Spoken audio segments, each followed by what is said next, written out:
You think it's just a painting on the wall, a clock that stopped ticking, a dusty mirror in the hallway. But in Feng Shui, what you overlook is often what holds the greatest power over your life. And the truth is, the things draining your luck, your energy, even your sleep, they're not cursed. They're familiar, ordinary, comfortable. That's why they're dangerous. You may walk into your home and feel off, tired for no reason, more irritable than usual, disconnected from the people you love. But nothing looks wrong, so you blame stress, age, the weather. What if it isn't any of those? What if it's the energy of objects you've lived with for years, now misaligned, now heavy, now quietly echoing the past? Have you ever asked yourself, what energy do the things around me truly carry? And more importantly, why do I keep them even when they no longer feel right? In this video, we'll uncover 7 common objects, some sacred, some sentimental, that may be silently reversing the flow of fortune in your space. And more than just a warning, this is your invitation to shift. Not by buying anything new, but by seeing what's already there, through the eyes of energy, clarity, and intention. Number 1, the piercing gaze, when the Bodhidharma painting is hung wrong. Most people believe that hanging a sacred object in their home guarantees protection, especially something as revered as the Bodhidharma painting, a symbol of Zen, of discipline, of spiritual awakening. But what if the very painting you thought was shielding your space was actually unsettling the balance within it? What if instead of guarding your peace, it was quietly intensifying pressure, blocking warmth, and altering the emotional frequency of your entire home? That's the danger of misplacing sacred energy, not in what the object is, but in where and how it lives. It usually starts with a well-meaning intention. Someone receives or purchases a Bodhidharma portrait, impressed by its stern elegance or its historical meaning. They hang it above the main door for protection, or in the living room to feel spiritually anchored. Some even place it across from the bed, believing its silent strength will ward off nightmares. But days later, something starts to shift. The room feels heavier, sleep becomes restless, conversations feel strained. There's a discomfort in the air, subtle but unmistakable. And the more time passes, the harder it is to feel at ease in your own space. No one suspects the painting. After all, it's sacred. It's supposed to help, right? In Feng Shui, we understand space not just through walls and windows, but through vibration. Every object holds a field of energy. And the Bodhidharma portrait, steeped in centuries of Zen stillness, painted to reflect 9 years of unwavering meditation while facing a wall, is one of the most powerful energetic mirrors you can place in a home. It doesn't project energy outward like a laughing Buddha or a lucky coin. It reflects inward. Its energy is intense, meditative, uncompromising. It belongs to the element of metal, the force of refinement, structure, mental clarity, and restraint. In 5 elements theory, metal's energy is precise and cutting. It strengthens focus but weakens warmth if over-applied. When this metal energy dominates a space that thrives on softness, like a bedroom which needs water and wood, or a family room which needs fire and earth, it creates tension. The painting's unblinking eyes don't punish you, but they confront you energetically and emotionally every time you enter their field. And for many people, that confrontation triggers discomfort, even anxiety. Let's make this clear. It's not superstition, it's resonance. The human nervous system picks up on visual intensity. The eyes of Bodhidharma are often painted to be deep, wide, penetrating, meant to reflect inner awakening. But when those eyes meet a viewer who hasn't cultivated that same level of inner silence, the energy doesn't harmonize, it clashes. That's why people describe feeling watched in rooms with this painting. why sleep becomes fragmented, why tension lingers in areas that used to feel calm. And energetically, if placed near work desks or creative spaces, the painting can even suppress your flow, your spontaneity, your ease. Metal restricts. It draws lines. It enforces clarity, but clarity without softness can turn to inner pressure. Over time, you may feel mentally boxed in, emotionally cold, or spiritually burdened, without understanding why. So what's the solution? You don't need to throw the painting away. Sacred symbols are not good or bad, they are just powerful. The key is to match their vibration to the right environment. The Bodhidharma painting is best placed in areas devoted to spiritual practice. A private meditation room, a study corner where you read, journal, or pray. Spaces meant for inward reflection. If your home lacks such a space, wrap the painting respectfully in clean red cloth or plain white paper and store it in a quiet drawer or cabinet. If it still feels too intense to keep, release it with reverence. Light a single incense stick, bow gently, and thank the symbol for its presence. Let your words come from sincerity. You brought focus and protection while you were with us. I now release you with gratitude, so this home may rest and soften. Do not burn or discard it carelessly. Just as we do not abandon wisdom teachers, we do not discard spiritual tools with neglect. And more importantly, learn to trust how your body feels in the presence of energy. If something feels unsettling, even if it's labeled sacred, you are allowed to choose peace over pressure. Energetic alignment is not about obeying spiritual rules, it's about resonance. When the vibration of a space supports your natural rhythm, you feel lighter, more stable, less reactive. And that lightness is what allows prosperity to return, love to deepen, and rest to truly restore. So the next time you stand before a symbol like Bodhidharma, ask yourself, is this a mirror I'm ready to face every day? Or is it a reflection of strength I have yet to grow into? Because sometimes, honoring a symbol doesn't mean keeping it forever. It means knowing when its lesson is complete.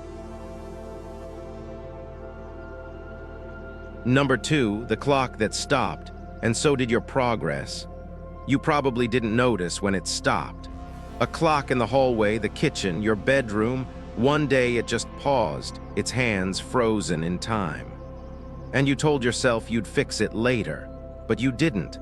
And without realizing it, something else began to pause too, your clarity, your motivation, your flow.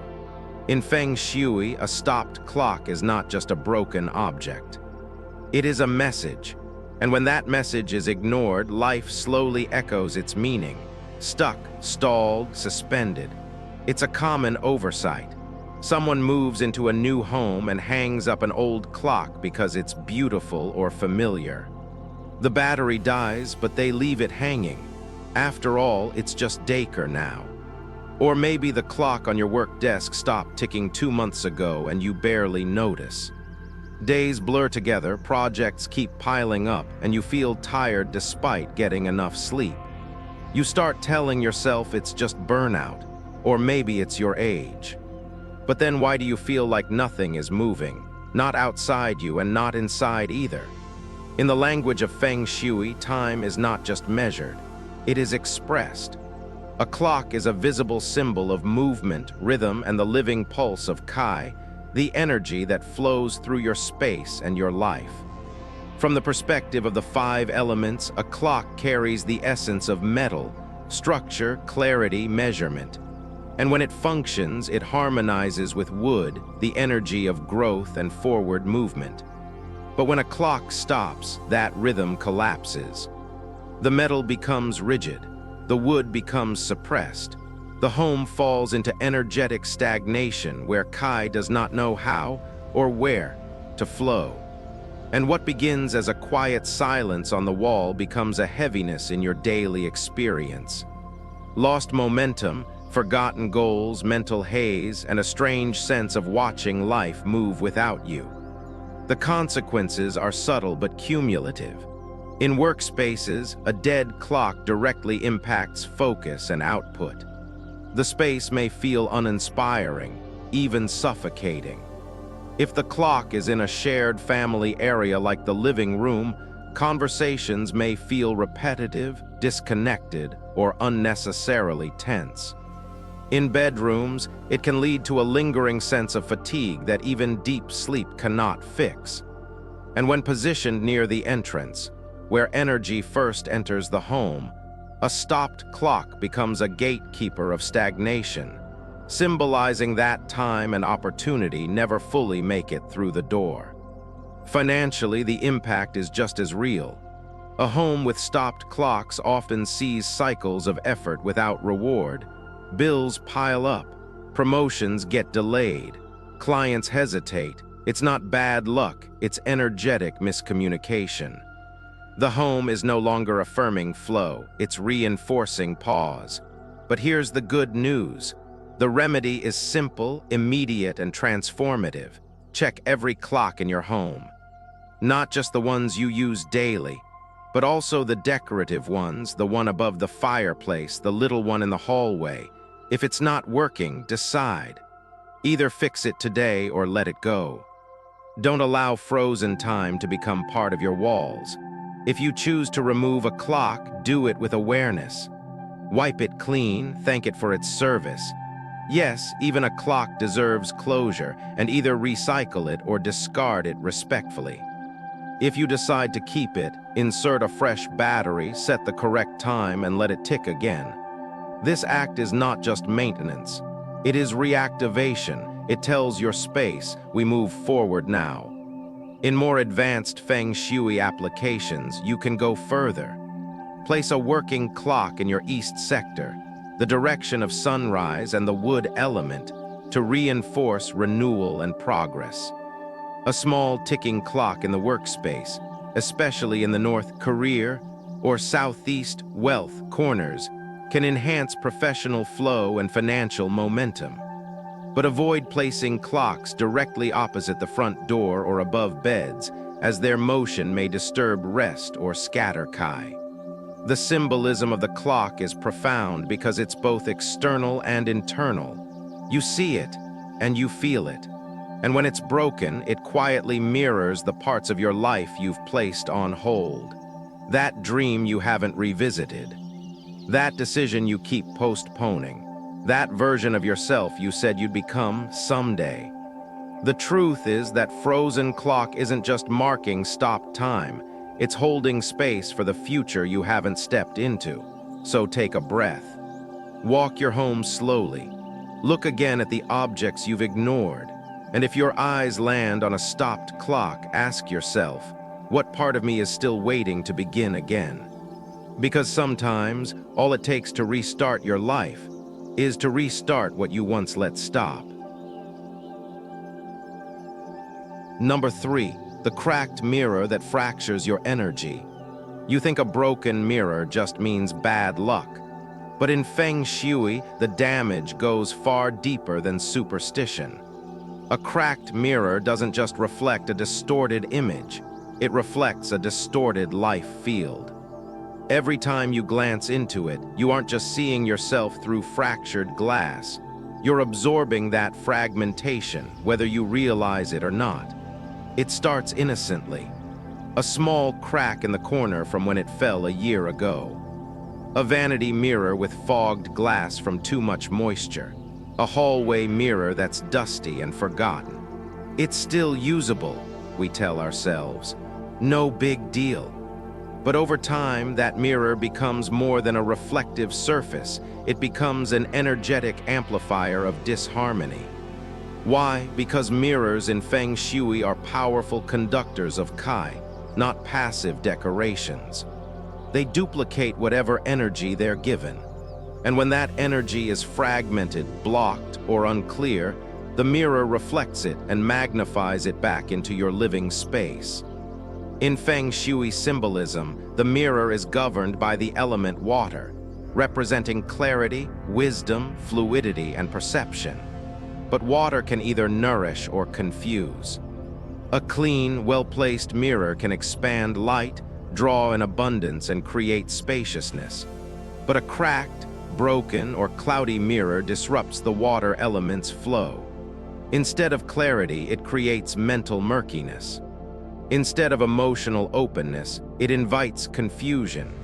Its sharp, splintered lines interrupt the natural current of Kai, cutting through relationships, thoughts, and even the subconscious mind. What does that feel like in real life? It's waking up with a heavy, inexplicable sense of dread.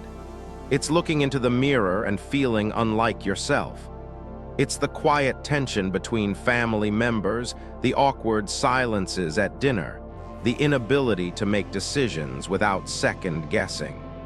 Especially when these mirrors are placed in bedrooms where you recharge, in entryways where energy enters, or near dining tables where bonds are built. Worse still, when a mirror faces another mirror or reflects clutter, that energy is not just doubled, it's multiplied into chaos. Emotionally, the toll accumulates. Mirrors are tied to identity. We unconsciously align our self-image with the reflection we see. When that reflection is broken, even slightly, it signals the subconscious. Something is fractured. Over time, this can lower self-worth, increase anxiety, and make it harder to emotionally regulate. For children, a cracked mirror in their room can contribute to restless sleep, nightmares, or a reluctance to spend time alone. For adults, it may manifest as ongoing fatigue, creative blockages, or the eerie feeling of being off without a clear reason. Financially, distorted energy equals distorted results. A cracked mirror near a wealth altar or cash register can fragment money flow. Just as light is scattered, so is opportunity. Projects stall, deals fall through, clients disappear unexpectedly, and once again we rarely suspect the mirror. But the solution is accessible and immediate. Begin with presence, walk through your home slowly, don't just see the mirrors, feel what they reflect. What do they show you every day? Are they clean, clear? Do they reflect something beautiful or something lifeless? If you find a cracked mirror, do not delay. Wrap it gently in fabric, thank it for its time in your home, and dispose of it properly, not out of fear, but out of respect for energy. If it's dusty or fogged, clean it thoroughly. Use essential oils like lavender or lemon to refresh its vibration. If it's facing clutter, either reposition the clutter or reposition the mirror. Want to enhance prosperity and emotional clarity? Place a clean mirror that reflects natural light in the dining area. It symbolizes doubling abundance. Or angle a mirror to reflect a calm piece of artwork, a blooming plant, or an open space, so that what gets multiplied is peace, not pressure. Avoid mirrors that reflect beds directly, especially above the headboard or opposite the feet, as they can disturb sleep and create an unconscious feeling of being watched. In hallways or entrances, make sure mirrors are not directly facing the door, as they can bounce good Kai right back out of the home. And most importantly, reclaim the mirror as a spiritual object, not just a practical one. It is a portal of perception, a magnifier of mood, a visual echo of what your home is processing. If the mirror is distorted, ask yourself, what truth have I been avoiding? What part of my life feels split between what I show and what I feel? Because a cracked mirror is never just glass, it's a symbol. And symbols, when left unchecked, become the stories we live in. So choose clarity, choose wholeness.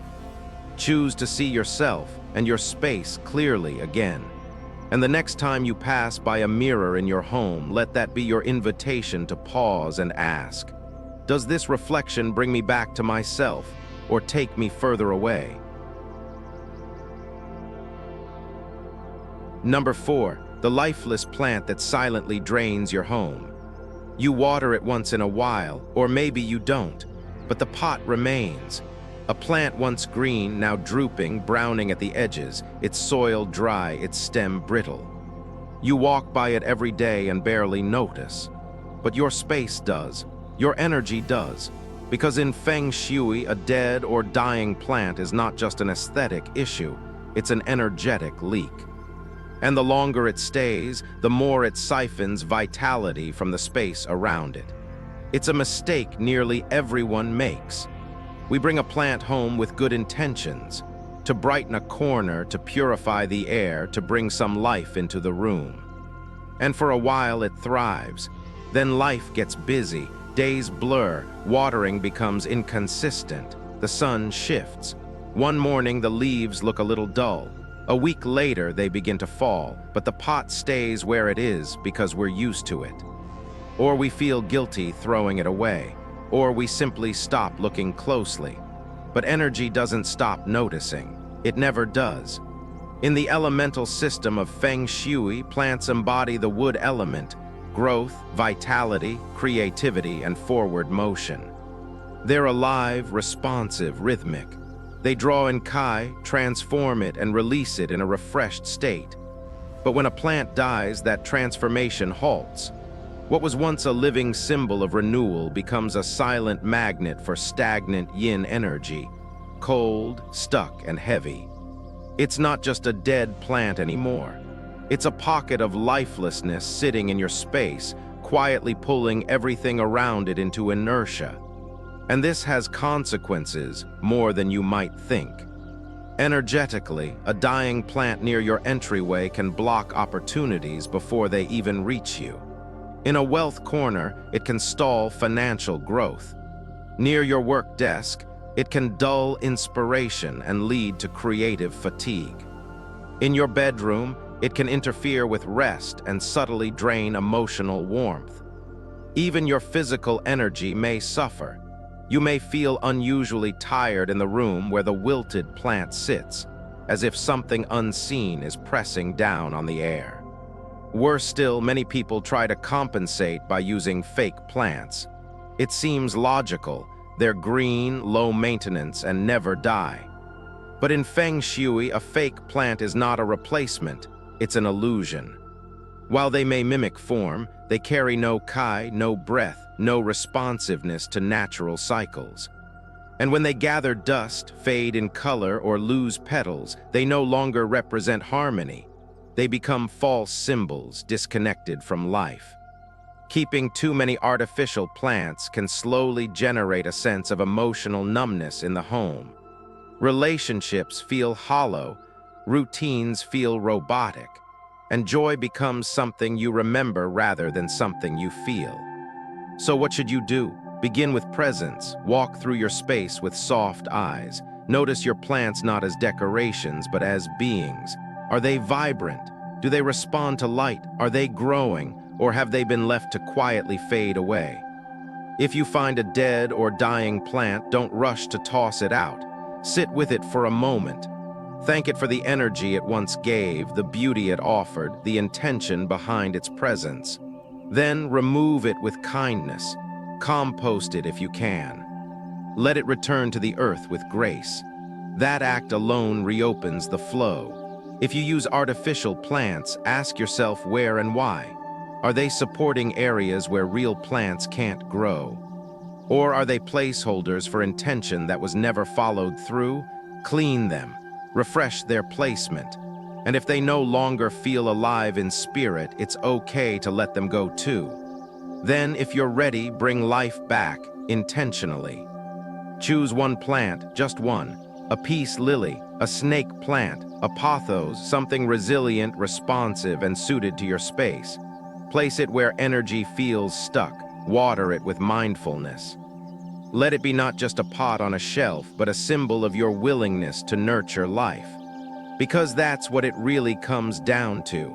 Not how perfect your home looks, but how consciously you allow it to breathe.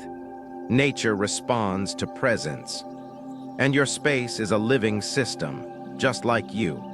When we allow lifelessness to linger, we begin to reflect it. But when we choose to restore, to remove what has quietly died and replace it with intention, something shifts. Not just in the room, but in our bodies, our thoughts, our relationships. So the next time you pass that corner of your house, the one with the yellowing leaves or the stiff plastic fronds, ask yourself gently, am I holding on to what no longer grows? Or am I making space for something to bloom again? Because in the quiet language of Feng Shui, even the smallest plant is a message, and that message always begins with life. Number 5, the rusted blade that cuts without touching you. You don't need to touch a blade for it to harm you. In Feng Shui, the most dangerous knives aren't the ones in your hand.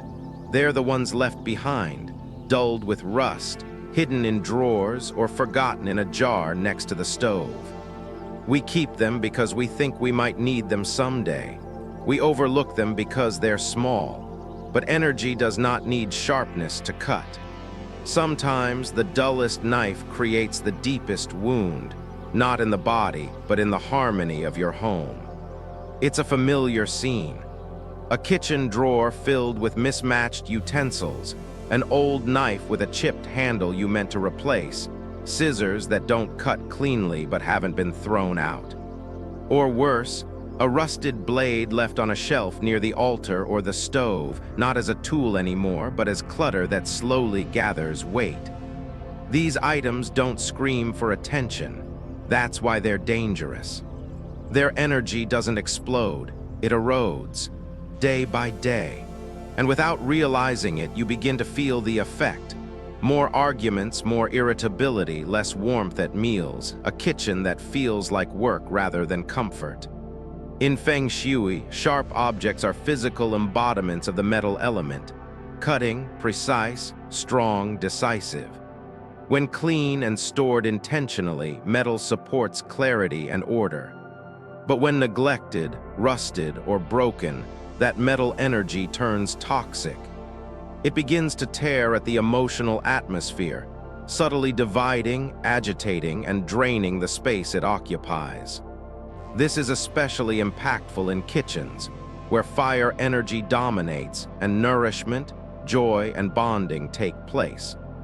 When dull blades live side by side with your food and your family rituals, the energy of slicing invades the energy of connection. Fire wants to warm, to gather, but metal cuts. And when it's neglected, it doesn't just cut food, it cuts presence, cuts joy, cuts peace. The result? Conflict in conversations that used to flow. A feeling of rushing while cooking instead of enjoying it. Meals that feel colder, not because of temperature, but because the emotional texture has shifted. And beyond the kitchen, if these sharp, rusted tools are kept near symbolic areas, like an altar, a family photo shelf, or a wealth corner, they can directly conflict with the surrounding elemental balance. Knives near wood shelves weaken growth. Knives near water features increase emotional tension. Knives near entryways fragment incoming energy before it even settles. And while these effects may sound abstract, their real-life consequences are not. Families report increased misunderstandings. Couples experience friction they can't explain. A home that once felt soft and safe suddenly becomes a space you can't wait to leave. Even the act of preparing food, once a moment of nurturing, can feel pressured, cold, or joyless. Rust is not just physical, it is energetic decay. And anything that carries it transmits stagnation into the emotional field of the home. But the good news is this: these patterns are not permanent, and the remedy is not expensive. It begins with intention. Audit your sharp objects, go into every drawer, look at every knife, every pair of scissors, every blade in the house. Ask, do I still use this? Does this still serve me? Is this clean, safe, whole? If not, you have a choice. If the item is valuable, clean it thoroughly, sharpen it, polish it, restore it with care. But if it's beyond repair, rusted, chipped, or energetically heavy, then it's time to release. Dispose of sharp tools with respect. Wrap them carefully in cloth or newspaper before discarding. Thank them if you feel moved. Energy responds to closure. And when you let go with awareness, you do more than remove clutter. You clear stagnation from the energetic map of your home. You can also rebalance metal energy intentionally.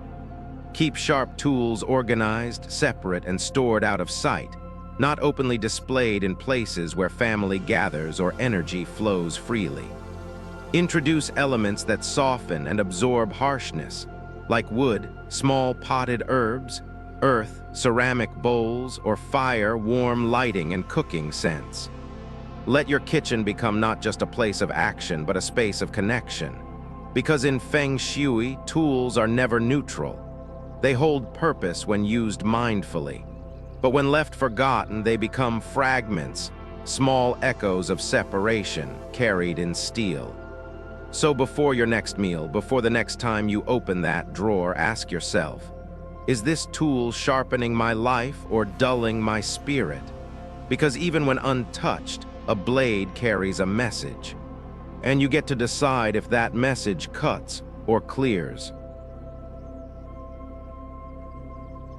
Number 6. The human-like objects that echo forgotten emotions. We often think the objects that cause us harm are the sharp ones, the broken ones, the obvious ones. But sometimes the most unsettling energy comes from something that smiles. A porcelain doll on a shelf, a carved statue with human eyes, a forgotten childhood toy tucked in a box. These things are shaped like people. They seem innocent, comforting even. But in Feng Shui, anything that imitates the human form doesn't just decorate a room. It holds a presence. And when that presence is left unchecked, it begins to echo what we've forgotten, what we've buried, or what we've outgrown. Think about it. How many times have you walked past an old figurine or doll and not looked twice? Maybe it belonged to a relative. Maybe it came from a trip years ago. Or maybe it was a gift you never really loved, but kept out of politeness. Over time, these human-shaped objects blend into the background, but energy does not forget them. In fact, these are some of the most psychologically charged items in a home, because we relate to them even when we don't want to. And when they become damaged, chipped paint, missing limbs, cracked expressions, they begin to mirror fragmentation, incompletion, and emotional dissonance. In Feng Shui symbolism, the human form is a powerful container of intention. When something is designed to mimic a person, whether it's a statue, doll, or mask, it creates a symbolic link to the human spirit. These objects are usually governed by the earth element, which represents grounding, memory, identity, and emotional connection. But when neglected or stored without care, the grounding energy turns heavy, still, stuck. Especially if the item carries a forgotten memory, unresolved grief, or a past version of yourself that you haven't yet released. The space begins to absorb that emotional residue, and it shows up in subtle but persistent ways. Children's rooms with old or damaged dolls often carry unsettled energy, difficulty sleeping, inexplicable fears, or avoidance of that space altogether. Adults living with these objects may feel nostalgic but emotionally frozen, clinging to versions of themselves they no longer recognize. In bedrooms, they can block intimacy. In living spaces, they can mute joy. And if placed near mirrors, altars, or family photographs, they can confuse the energy of identity, blurring the emotional tone of the home. Even more unsettling are statues or masks of unknown origin, items purchased from antique shops or foreign markets, whose symbolic purpose we don't fully understand. While some may carry neutral or even protective energy, others may have been created for specific rituals or spiritual functions. Without context, these objects can create a mismatch of vibrational intention, leading to discomfort, sudden anxiety, or a sense of being watched. Not because they're haunted, but because your subconscious mind is reacting to the presence of a human symbol that feels emotionally out of place. So what can be done? First, shift from automatic living to conscious observing. Walk your home slowly. Pay special attention to any object with a face, a gaze, or a human-like posture. Ask yourself, does this item bring warmth or weight? Do I feel lighter or unsettled when I pass it? Let go of the idea that you must keep something just because it's old, gifted, or still looks fine. Emotional resonance is more important than surface condition. If a human-shaped object feels too intense, damaged, or energetically out of sync, don't panic. Begin with gratitude. Acknowledge what it represented, maybe a chapter of your life, a relationship, or a belief. Then decide its future. If it still holds value, clean it gently, place it in a spot with intention, or store it wrapped in clean cloth, especially red or white, which are harmonizing colors in Feng Shui. If it no longer aligns, release it with care. Avoid tossing it into the trash unconsciously. Wrap it, thank it, and either donate it to someone who feels called to it, or bring it to a spiritual place where it can be respectfully transitioned. To rebalance the energy afterward, introduce symbols of natural life, a plant, a candle, or a bowl of stones.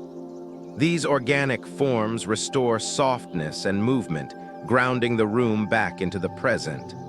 You can also refresh the space with gentle incense or sound, such as soft bells or a singing bowl, to clear the emotional imprint left behind. Ultimately, this isn't about fearing your possessions.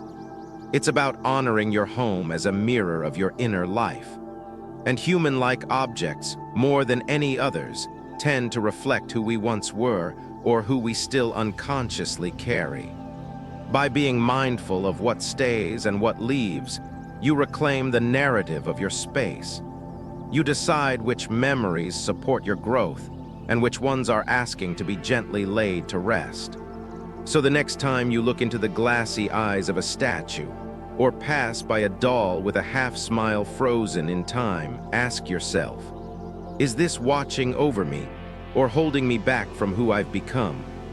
Because in the quiet stillness of a forgotten shelf, even a small figure can carry the echo of emotions never fully released. And sometimes, the greatest healing begins not with what we bring in, but with what we finally choose to let go. Number 7, the old calendar that keeps you stuck in yesterday. It might seem harmless, a calendar that's just a few months off, a decorative piece that still shows last December, a desk planner from last year still pinned open in your office. But in Feng Shui, an outdated calendar doesn't just mark the past, it holds you in it. It traps the energy of your space in a cycle that no longer serves you. And over time, it doesn't just affect your walls, it affects your mind, your motivation, and the rhythm of your life. It happens so easily. You get busy, the year changes, and before you know it, March has turned to July, but your calendar still reads April. You meant to replace it but forgot, or maybe you kept it because of the artwork, or because it hung near the altar and you didn't want to disrupt it. Whatever the reason, the result is the same. You're surrounded by time that's no longer moving, and your energy, it begins to reflect that stillness. In Feng Shui, calendars are more than planning tools, they are living time symbols. They embody the wood element which governs growth, renewal, and forward motion. A fresh calendar, up to date, intentionally placed, invites new Kai. It tells the space, we are present, we are progressing. But an outdated one becomes a visual anchor to old energy. It binds the room to a point in time that has already passed, stalling the natural current of life force that should be flowing through it. The result is a subtle but persistent sense of being behind, mentally, emotionally, and sometimes even financially. This block shows up in many ways. You might feel stuck in repetitive routines, cycling through the same thoughts or habits without breakthrough. Work projects may stall. Creative ideas fizzle. You might feel like you're trying to move forward, but your feet are stuck in invisible mud. And perhaps most noticeably, there's a vague heaviness that settles over your space, especially in offices, kitchens, and personal growth zones of your home. Even more significantly, if the outdated calendar is placed in symbolic areas, like the wealth corner, the career sector, or near an ancestor or spiritual altar, the blockage becomes amplified. In the wealth corner, it can slow the flow of income or cause unexpected delays in financial progress. In the career zone, it may lead to missed opportunities or communication issues.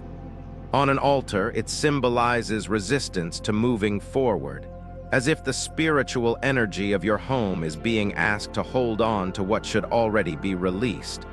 So how do you shift it? You begin with awareness. Walk through your home and consciously look at every calendar, wall, desk, pocket-size, magnetic, fridge ones. Ask yourself, is this still serving my timeline? Or is it quietly tying me to one I've already outgrown? If it's outdated, take it down. Don't rush or treat it as trash. Instead, thank it for its presence, for keeping time, for helping you through that chapter of life. Then gently dispose of it or recycle it mindfully. If the calendar is part of an altar or holds spiritual meaning, treat it with reverence. You can wrap it in red or white cloth and bury it respectfully, or burn it with intention if you're familiar with ritual. And once you've cleared the old, replace it with a new symbol of aligned time. A clean, simple calendar showing the correct month and year. It doesn't need to be fancy, just present, just alive, just accurate, and then watch what shifts. A sense of clarity begins to return. Planning becomes easier, decisions flow. You feel, perhaps for the first time in a while, that you're in sync with life again. The space exhales, so do you. You can also enhance this transition by pairing the new calendar with living elements. A small plant, a cup of water, a piece of citrine or jade, to reinforce the movement of time with symbols of growth, flow, and prosperity. Let your calendar be more than numbers. It is a daily anchor of presence, an energetic metronome that reminds your home and your spirit, we are here. We are moving. We are becoming. Because the truth is, time is not just something we measure. It's something we live inside. And when the tools around us are stuck, our lives begin to feel that way too.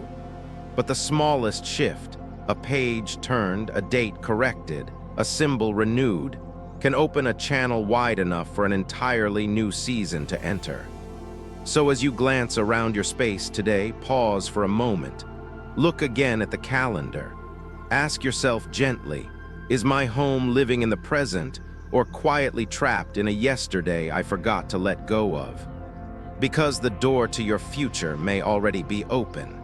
But until you take down what no longer marks your now, you may never feel ready to walk through it.